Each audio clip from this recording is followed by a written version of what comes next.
ভোরের আলো তখনও পুরোপুরি ফুটে ওঠেনি।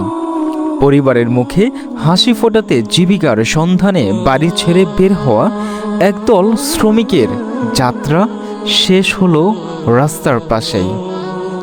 বিষয়টা খুবই মর্মান্তিক।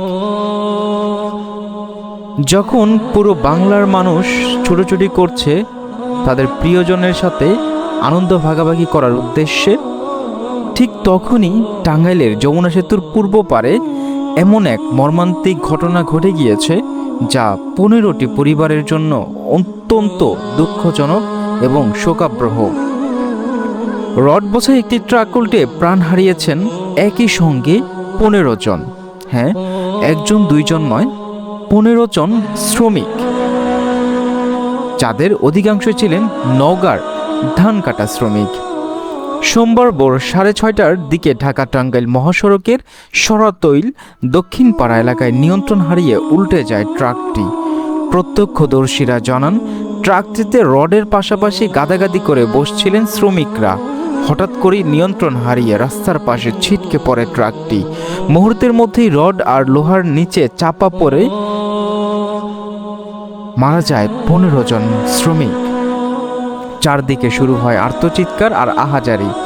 খবর পেয়ে দ্রুত ঘটনাস্থলে পৌঁছে ফায়ার সার্ভিস, পুলিশ ও স্থানীয় মানুষ উদ্ধার অভিযান শুরু করে।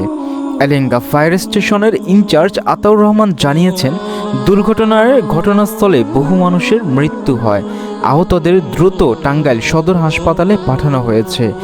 নিহতদের মধ্যে 13 জনের বাড়ি নওগাঁ মান্দা উপজেলার ভারসু ইউনিয়নের বলে নিশ্চিত করেছে স্থানীয় প্রশাসন।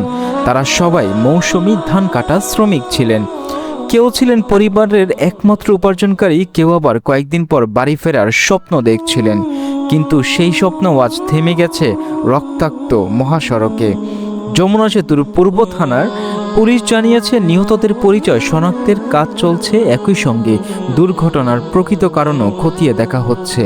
একটি ট্রাকে অতিরিক্ত যাত্রী বহন, নিরাপত্তাহীন যাত্রা আর জীবনের ঝুঁকি নিয়ে প্রতিদিন রাস্তায় নামে খেটে খাওয়া মানুষ। এই মর্মান্তিক দুর্ঘটনায় যেন আবারও প্রশ্ন তুলছে, আর কত প্রাণ ঝরলে বদলাবে সড়কের অব্যবস্থাপনা। নিহতদের পরিবারের প্রতি গভীর সমবেদনা।